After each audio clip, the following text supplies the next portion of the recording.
Hello friends, welcome back to my YouTube channel.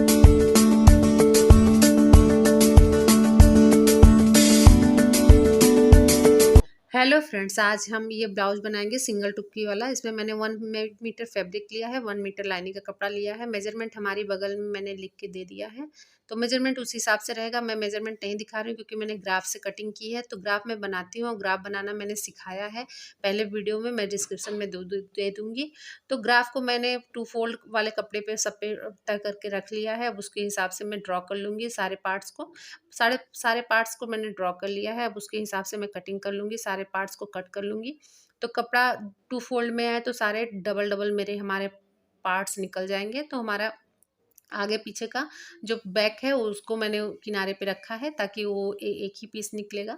तो जिस तरफ से बंद है उस तरफ हम रखेंगे और सारे पार्ट्स को इस तरफ रख के काटेंगे जो 2 फोल्ड में हमारे आएंगे। तो सब कट जाएंगे। फिर उसके बाद हम जब बाह की कटिंग करेंगे तो उसके लिए हम कपड़े को 4 फोल्ड में करेंगे क्योंकि हमको 2 बाह चाहिए और ये सब तो हमको बस 2 पार्ट में चाहिए। तो इसको डबल फोल्ड में रखा है। बाह के लिए मैंने 4 फोल्ड में कपड़ा बिछाया है। अब उसे ड्रॉ कर लूँगी मैं। तो बाह को ड्रॉ करने के बाद मैं कट कर लूँगी। तो कट करने के बाद अब जो हमारा मेन फैब्रिक है ना उसके ऊपर मैं रख लूँगी। जैसे मैंने अस्तर को के ऊपर ग्राफ को रखा था वैसे ही मैं अब मेन फैब्रिक के ऊपर ग्राफ अस्तर के कपड़े को रखूँगी। तो अस्तर के कपड़े को मेन फैब्रिक के देखिए हमारे सारे पार्ट्स कट के तैयार हैं। मेन फैब्रिक पे मैंने सारे रख लिए हैं। अब कपड़े को 2 फोल्ड में मैंने सारे पार्ट को किए हैं। अब 4 फोल्ड में मैं बाह के को रखूँगी ताकि हमारे 2 बाह तैयार निकलेंगे हमारे। तो मैं सारे पार्ट्स कट करके निकाल लूँगी। तो देखिए हमारे सारे पार्ट्स कट के निकल गए हैं। तो सारे पार्ट्स तैयार हो गए हैं। अब हम अपनी स्टिचिंग करते हैं। तो मेन हम अपनी टुक्की से ही सिंगल कप से ही स्टार्टिंग करेंगे। तो इसके लिए हम उसको नीचे से सिंगल टुकी को मैं नीचे से बराबर बराबर हाफ में एकदम मिडिल में सर फोल्ड करूँगी। फोल्ड करने के बाद उसमें 1.5 का मैं निशान लगाऊंगी। नीचे से 1.5 ऊपर से जाके 2.5 2.5 में लेके उसकी लेंथ लेके मैं उसको निशान को मिला लूँगी। उसके बाद मैं तिरछा बना दूँगी लाइन। उसके बाद मैं सिल लूँगी। अब उसको मैं डबल कर दूँगी। तो देखिए हमारा कप कितना सुंदर तैयार होगा। उसके बाद जिस तरफ बटन पट्टी लगाते हैं ना, जिस तरफ बटन पट्टी लगाते हैं उस तरफ मैं हाफ इंच से हल्का सा कम, उससे कम जिस तरफ से बटन पट्टी रहता है उस तरफ से हाफ इंच 2.5 इंच के तरफ से लिया लाते हुए 1 इंच छोड़ के मैं मिला लूँगी। वहाँ से मैं एक प्लेट्स डाल दूँगी। तो देखिए हमारा कप बहुत सुंदर से बन के तैयार हो जाता है। तो ऐसे ही मैं दूसरा भी बनाकर तैयार कर लूँगी। दूसरी वाली भी कप बनाकर तैयार कर लूँगी। तो दूसरी वाली भी कप वैसे ही सेम प्रोसीजर से बनाएंगे। जैसे बीच में फोल्ड कर देंगे एकदम बराबर मिडिल में। फिर उसके बाद मैं 2.5 इंच पे ऊपर से और नीचे से 1.5 इंच पे निशान लगाऊंगी, उसको तिरछा मिला के। फिर उसके बाद मैं सिलाई कर लूँगी, स्टिच कर लूँगी। तो स्टिच करने के बाद जैसे मैंने उसमें किया है डबल सिलाई मारी है वैसे इसको भी मार दूँगी। तो सारा डबल सिलाई करने के बाद फिर हम जो जिस तरफ बटन बटन पट्टी बनाते हैं उस तरफ की भी प्लीट्स मार लेंगे, स्टिच कर लेंगे। फिर उसके बाद स्टिच करने के बाद अब हमारा जो आ जाता है कि आर्म होल वाला साइड आ जाता है, उसमें मैं टुक्की को ज्वाइंट करूँ। देखिए हमारा कप बनकर कितना सुंदर, दोनों कप बनकर कितना सुंदर तैयार हो गए हैं। अभी ये आपको दिख रहे होंगे कितना सुंदर कप आया है। तो कप का फिनिशिंग जो साइड साइड में कपड़े एक्स्ट्रा रहते हैं उनको कट करके मैं फिनिश कर लूँगी। उसके बाद मैं आर्म होल वाला साइड वाला जो पार्ट है उसमें मैं कप को ज्वाइंट करूँगी। तो कब करने जॉइंट करने के लिए हम कपड़े को, अगर आपका कपड़ा जो भी पार्ट आपका आता है, कोई बड़ा आता है कोई छोटा आता है, वैसे आता नहीं है लेकिन कभी कभी ऐसा हो जाता है कि बॉडी के हिसाब से हम लोग लेते हैं तो स्टिचिंग में तो थोड़ी सी कप की साइज थोड़ी सी ऊपर नीचे हो जाती है। तो जो हमारा छोटा पड़ेगा उसको हल्का सा आप टानते हो क्योंकि ये कपड़ा तिरछे करते हैं तो ये टन जाते हैं आराम से। हल्का सा खींचते हुए आप स्टिच कर लीजिए। पूरा कोई प्रॉब्लम नहीं आएगी। जो भी पार्ट आपका छोटा या बड़ा हो रहा है, ऐसे होता नहीं है लेकिन अगर आप बिगनर्स हो या आपसे नहीं हो रहा है, पहली बार आप ऐसा ब्लाउज बना रहे हो तो थोड़ी सी प्रॉब्लम आ सकती है। तो वैसे करके आप स्टिच कर सकते हो। ऐसे ही हम दूसरी तरफ की भी सिल लेंगे। तो अगर आपका कोई भी पार्ट छोटा होता है तो आप थोड़ा सा जो बड़ा होता है उसको हल्के हाथ से करो और जो थोड़ा सा छोटा हो रहा है उसको थोड़ा सा टानते हुए करो, खींचते हुए। तो एकदम हल्का सा, ज़्यादा नहीं खींचना है, नहीं उसका भी शेप उसमें कर्व जैसे बन जाएंगे, ढेर सारे रिंकल्स जैसे हो जाएंगे तो अच्छे नहीं लगेंगे। तो इसीलिए हल्का सा बस खींचते हुए आप ज्वाइंट कीजिए। तो बहुत सुंदर से प्रॉपर बनकर तैयार हो जाती है। इसमें भी डबल सिलाई हम लोग मार देंगे। तो डबल सिलाई स्टिच करने के बाद हम उसका नीचे का जो तीरा होता है उसको ज्वाइन करेंगे। तो नीचे का तीरा भी ज्वाइन कर लेंगे हम लोग, नीचे के तीरे में भी हम लोग डबल सिलाई दे देंगे उसको प्रॉपर रख के। अगर आप अस्तर और कपड़ा आपका छूट रहा है तो आप जितने पार्ट हैं उनको पहले आप तरह मेन फैब्रिक पकड़ के पहले स्टिच कर लो, फिर उसके बाद आप ज्वाइंट करो। तो ज्वाइंट से आपको तो कोई प्रॉब्लम नहीं होगी, कोई भी कपड़ा छूटेगा वूटेगा नहीं। तो आप अपने अकॉर्डिंग कुछ भी कर सकते हो। मेरा जब जब सरकने वाला ही कपड़ा रहता है या कुछ ऐसा प्रॉब्लम वाला कपड़ा रहता है तो पेन फैब्रिक और अस्तर पकड़ के स्टिच करती हूँ, अदरवाइज मुझे प्रॉब्लम नहीं पड़ती है, इसीलिए मैं नहीं करती हूँ, कभी कभी करती हूँ। फिर उसके बाद मैं इसको पक्का कर लूँगी। डबल करने के बाद उसके बाद मैं इसके ऊपर चाँप की सिलाई दे दूँगी। तो चाँप सिलाई देने से, तीरे के पास चाँप सिलाई देने से हमारी टुक्की और हमारे उसमें ब्लाउज में बहुत अच्छी फिनिशिंग आती है और शेप भी बहुत अच्छा आता है। तो ये भूलिए मत, ये आप ज़रूर दीजिए। इसमें यहाँ यहीं से ही पूरे बॉडी की कटिंग समझ में आती है, ये वाला चीज़, ये वाला सिलाई देने से। इसीलिए ये सिलाई ज़रूर देना चाहिए। फिर उसके बाद देखिए हमारा अब हमारा उसमें हम बटन पट्टी लगाएँगे। तो ये हमारा जिस तरफ हमारा काज बनेगा, हुक का काज बनेगा, उस तरफ का पार्ट है, तो मैं उसको जॉइंट कर लूँगी। कपड़े अभी मैं कट नहीं करूँगी, जो एक्स्ट्रा है फैब्रिक लगाने के बाद ही मैं कटिंग करती हूँ, क्योंकि उसमें स्टिच करने के बाद ही कहीं छोटा कहीं बड़ा होता है तो समझ में आता है प्रॉपर उसी हिसाब से, जो हमारे कपड़े बड़े रहते हैं ना, मैं उसी हिसाब से सिलती हूँ। अब ये सिलाई देने के बाद मैं उसको फोल्ड करके भी पक्का कर लूँगी। तो इसको अंदर की तरफ फोल्ड करूँगी, थोड़ा सा हाफ इंच हमारा बाहर रहेगा, उसके बाद ऐसे ही मैं इसको स्टिच करूँगी। तो जो हमारे कपड़े एक्स्ट्रा हैं ये मैं बाद में कटिंग करूँगी, अभी मैं ऐसे ही सिलाई दे दूँगी। तो ये सिलाई स्टिच करने के बाद फिर हमारा दूसरा पार्ट है ना उस तरफ का, उसमें भी मैं ऐसे ही लगा लूँगी। जिस तरफ हम हुक लगाएंगे उस तरफ वाले भी पार्ट को ऐसे ही मैं ज्वाइन कर लूँगी, उसको भी उसी परफेक्शन के साथ। तो आप ऐसे ही सिलो, लेकिन यही है कि बस आपकी मशीन प्रॉपर लाइन पे चलनी चाहिए। आपके कपड़े में कोई सिकुड़न उकड़न नहीं आनी चाहिए। तो आपकी ब्लाउज बहुत सुंदर बन के तैयार होगी। अगर आपको ऐसा लगता है कि आपके कपड़े सिकुड़ रहे हैं, कुछ हो रहे हैं, तो आप मेन फैब्रिक और अस्तर पकड़ के स्टिच कर लो, कोई प्रॉब्लम नहीं आएगी, आपकी फिनिशिंग के साथ तैयार हो जाएगी। अब मैं उसको फोल्ड करके उल्टे की तरफ साइड में फोल्ड करके इसको स्टिच कर लूँगी।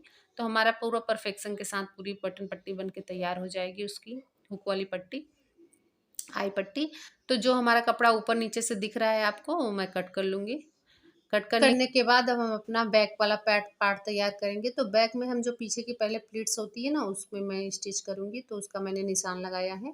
तो 44 साइज़ का है तो 4.5 पे मैं निशान लगाऊंगी। तो 4.5 में मैंने निशान लगा लिया है, आगे और पीछे दोनों तरफ से। 5 इंच मैं ऊपर से लूँगी। तो 5 इंच ऊपर से एकदम सीधा बनाते हुए मैं हाफ इंच की जो प्लीट्स लगेगी उससे साइड से मैं निशान तिरछा उसको ज्वाइंट कर लूँगी। तो ऐसे ही जैसे मैं इस तरफ कर रही हूँ उससे ही मैं पीछे भी कर लूँगी। तो दोनों तरफ मैं करने के बाद फिर उसके बाद देखिए मैंने दोनों तरफ निशान लगा लिया। अब मैं इसको स्टिच करूँगी। तो प्रॉपर अगर आपका ऐसे इजीली सिल जाता है तो आप प्लीज़ ऐसे ही करो, अगर नहीं होता है तो प्लीज़ आप अस्तर का कपड़ा और मेन फैब्रिक का पकड़ के पहले स्टिच कर लो, उससे कोई प्रॉब्लम नहीं होती, बहुत अच्छे से आराम से सिल जाती है। तो अगर आप बिगनर्स हो, आपसे नहीं हो पा रहा है, तो प्लीज़ आप वैसे ही सिलो। एक बार वैसे ही सिलो, बाद में आपको जब हैबिट हो जाएगी, आदत हो जाएगी, तो फिर आप ऐसे ही सिलो, परफेक्शन के साथ तैयार हो जाएगी। स्टार्टिंग में प्रॉब्लम होती है गाइस, बहुत ज़्यादा प्रॉब्लम होती है, लेकिन सिलते सिलते इस चीज़ की हैबिट हो जाती है तो फिर नहीं होती है। तो फिर आप दूसरी प्लीट्स भी हम लगाकर तैयार कर लेंगे। तो हमारा बैक पार्ट दोनों बनकर तैयार है। तो दोनों बैक पार्ट और वो जब बन के तैयार हो गया तो अब हम अपने शोल्डर की ज्वाइंट करेंगे। तो शोल्डर में दोनों तरफ बैक वाले पार्ट को उल्टा रखते हुए हम शोल्डर भी ज्वाइंट कर लेंगे। इसी तरह शोल्डर को भी मैं डबल सिलाई दे दूँगी। शोल्डर को में भी दोनों तरफ के शोल्डर में डबल सिलाई देने के बाद फिर जो हमारा गला का मेज़रमेंट है ना, पहले मैं गला का मेज़रमेंट ले लूँगी कि गला हमारा पीछे का तो एज इट इज सही होगा, लेकिन अगर आगे का हमारा छोटा है तो हम देख लेंगे पहले नाप के कि छोटा है कि नहीं। तो अगर छोटा है तो थोड़ा सा बड़ा कर लेंगे। तो उसमें मेरा गला थोड़ा सा छोटा है, हाफ इंच, तो मैं उसमें हाफ इंच निशान लगा के उसमें कटिंग कर लूँगी।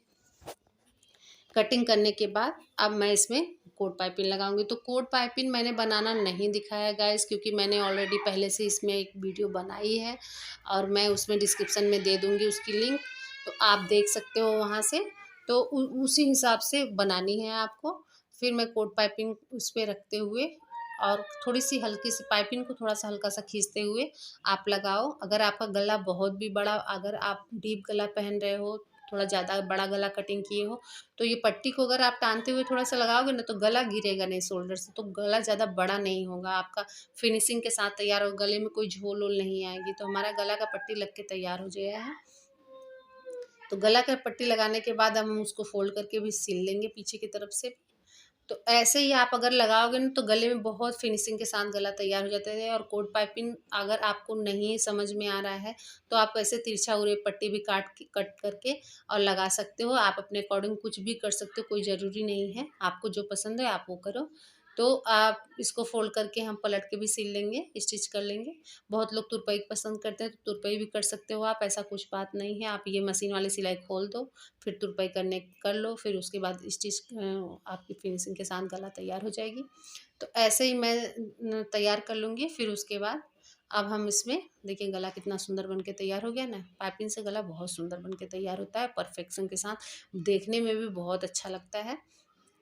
तो गाइस अब मैं अपने बाकी सेटिंग करूँगी।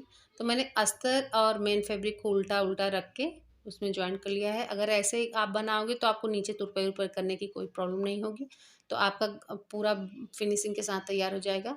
तो मैंने इसको ज्वाइन कर लिया। अब इसके ऊपर मैं चाप सिलाई दे दूँगी। चाप सिलाई देने से यही होता है कि हमारे गला में जो फिनिशिंग है बहुत अच्छी आती है। आपका मेन फैब्रिक और अस्तर अलग अलग नहीं होता है, एकदम बढ़िया से जॉइंट होता है और परफेक्ट लगता है देखने में, कोई वो नहीं हो, झोल वोल कुछ भी नहीं आता, तो बहुत सुंदर लगता है। तो आप ऐसे ही बनाओ। ऐसे ही मैं दूसरा भी बना लूँगी, तैयार कर लूँगी। तो दूसरा भी तैयार करने के बाद मैं वो आर्म होल वाली कटिंग दे दूँगी, पौने पौना इंच की जो आगे में होती है। तो आगे में कटिंग देने के बाद जो हमारे कपड़ा एक्स्ट्रा है ना, उनको मैं कट करके निकाल लूँगी। फिर उसके बाद बीच से मिडिल से आपको बाँह को जॉइंट करना है। मिडिल से आप जॉइंट करोगे तो आपका कपड़ा थोड़ा-सा भी बड़ा, छोटा कुछ भी होगा, आपको पहले ही समझ में आ जाएगा। और बहुत अच्छी परफेक्शन के साथ बाँह तैयार होती है, क्योंकि आपको पता होता है एज़ इट इज़ कि इस तरफ लेफ्ट या राइट का है, तो आप उस तरफ से आराम से इसको लगा सकते हो। अगर आपका मेज़रमेंट सही है तो छोटा-बड़ा नहीं होता, लेकिन अगर मेज़रमेंट में कुछ प्रॉब्लम होती है, तो छोटा-बड़ा हो सकता है। इसीलिए आप मेज़रमेंट सही रखो अपनी, तो आपकी बाँह और आर्म होल कभी छोटा बड़ा नहीं होगा, बहुत अच्छे के साथ परफेक्शन के साथ तैयार हो जाएगा। तो मैंने जॉइंट कर लिया है। इसी तरह मैं दूसरी तरफ भी जॉइंट कर लूँगी। जो मैंने बीच से जॉइंट किया था ना, अब उस तरफ का हमारा बाकी है, अब उस तरफ भी मैं जॉइंट कर लूँगी। ऐसे ही मैं दूसरी बाँह भी लगाकर तैयार कर लूँगी और इस पे भी मैं डबल सिलाई दे दूँगी। डबल सिलाई देने के बाद उसके बाद हम देखेंगे कि हमारी जो साइड वाली फिटिंग है ना, तो उसमें जो ऊपर पीछे की तरफ जो कटिंग वाले कपड़े रहते हैं वो कट दिखते हैं, तो वैसे हम लोग को सिलाई नहीं देनी है। मैं इसमें आपको दिखाऊँगी अंडरग्राउंड वाली सिलाई कैसे दी जाती है, जो कि सिलाई हमारी दिखती नहीं है, वो अंदर ही रहेगी, वो हमारी बाहर दिखेगी नहीं। तो वैसे ही मैं दिखाऊँगी आपको कैसे सिलते हैं। तो उसके बाद जितना मेन फैब्रिक हमारा एक्स्ट्रा दिख रहा है, सारे को मैं कट कर लूँगी। तो जितना हमारा मेन फैब्रिक से और अस्तर से कपड़ा बढ़ा हुआ है, उसको मैंने कट कर लिया है। अब मैंने पीछे में मैं पट्टी दे दूँगी। पीछे के पार्ट में मैं पट्टी जॉइंट करूँगी। तो पट्टी लगाने के लिए आप अस्तर का ही कपड़ा ले लीजिए। आप जितना इंच का आप पट्टी लगाना चाहते हो, अपने अकॉर्डिंग कुछ भी लगा सकते हो, जितना चौड़ाई आपको चाहिए। मैंने 1.5 इंच की चौड़ाई वाली पट्टी कट की है, तो मैं उसको जॉइंट कर लूँगी। आगे के पार्ट में हमारी पट्टी जॉइंट नहीं होगी। अब इसको भी मैं फ़ोल्ड करके तुरपाई करने के लिए मैं फ़ोल्ड कर लूँगी, कि वहाँ से मैं मशीन से स्टिच कर लूँगी।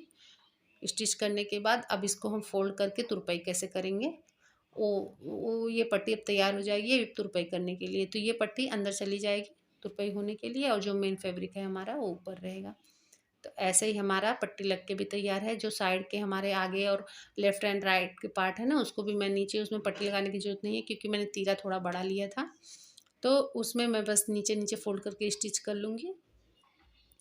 तो स्टिच करने के बाद अब मैं इसको फ़ोल्ड करके बता रही हूँ आपको, फ़ोल्ड करके तैयार कर दूँगी। अब ये हमारा जो अंडरग्राउंड वाला सिलाई है ना, अब वो देखिए मैं कैसे लगाती हूँ। मैं सीधे की तरफ से स्टिच करूँगी। जो सीधा वाला पार्ट है ना, उसी तरफ हमारी स्टिचिंग रहेगी। तो ये हमारी जो सिलाई रहेगी, ये जो सिलाई हमारी सारी अंदर चली जाएगी। उल्टा की तरफ भी ये सिलाई दिखती नहीं है, आपको कोई सिलाई नहीं दिखेगी और आपका ब्लाउज पूरा परफेक्शन के साथ तैयार हो जाएगा। तो देखिए ये सिलाई लगाने के बाद उस तरफ भी मैं ऐसे ही पकड़ के सिल ले रही हूँ। जितना हमारा तुरपाई चाहिए ना नीचे, उतना फ़ोल्ड करने के बाद ही आप ये सिलाई लगाइए, तो आपको कोई प्रॉब्लम नहीं होगी। उसको फ़ोल्ड करके ही लगाइए, जब भी लगाइए तो उसको फ़ोल्ड कर लीजिए अंदर की तरफ। अब देखिए, अब हमारा जो नीचे वाला है तुरपाई के लिए, उसको मैंने फ़ोल्ड करके अब इसको मैंने उल्टा की तरफ से स्टिच किया है। तो अब हमारे ये पूरा इंटरलॉक जैसा अंदर में पूरा अंडरग्राउंड वाली सिलाई हो गई तैयार। अब इसमें जितना मैंने मार्जिन रखा था ना कपड़े में, उतना मैं स्टिच कर लूँगी, जितना हमको मार्जिन चाहिए। जितना मैंने एक्स्ट्रा कपड़ा लिया था उसमें 2-3 जितनी भी सिलाई आप अपने अकॉर्डिंग जितना आप लोगे उस हिसाब से आप ले लो। मेरी जितनी है, मेरी में 3-4 जो भी सिलाई आएगी मैं उतना सिलाई पहले मार लूँगी। ये फिटिंग की सिलाई नहीं है, फिटिंग की सिलाई मैं बाद में दूँगी। तो दोनों तरफ मैं ऐसे ही सिल लूँगी। तो गाइस ऐसे ही आप सिलो तो आपकी पूरी परफेक्शन के साथ ब्लाउज देखिए कितना सुंदर ब्लाउज बन के तैयार हो गया है। अब इसमें हम तुरपाई करेंगे और हुक लगाएंगे, अब हमारा ब्लाउज रेडी हो जाएगा। अब इसमें मैं मेन जो फिटिंग की सिलाई है ना, अब वो मैं सिलाई दूंगी। तो फिटिंग की सिलाई आप अपने ब्लाउज को मेज़र कर लो कितना आपका फिटिंग है, उसी हिसाब से आप ऐसे ही ड्रॉ कर लो लाइन। और आपको बहुत आराम से आप ऐसे फिटिंग की सिलाई लगा सकते हो, कुछ भी प्रॉब्लम नहीं होगा। ड्रॉ करने से आपको पता रहेगा कि ऐसे-ऐसे ही हमारी सिलाई जाएगी। तो दोनों तरफ देखिए मैंने निशान लगा लिया है। अब मैंने ये ऐसे ही स्टिच मैं दोनों तरफ कर लूँगी। देखिए हमारा ब्लाउज़ बनकर तैयार है गाइस। तो मेरी वीडियो कैसी लगी आपको? प्लीज़ मेरे चैनल को सब्सक्राइब कीजिए। अगर अच्छी लगी तो मेरी वीडियोज़ को लाइक कीजिए, अपने फ्रेंड्स के साथ शेयर कीजिए। आई होप मेरी वीडियो आपको अच्छी लगी होगी। तो प्लीज़ मेरे चैनल को सब्सक्राइब कीजिए। Okay, bye bye. Thank you.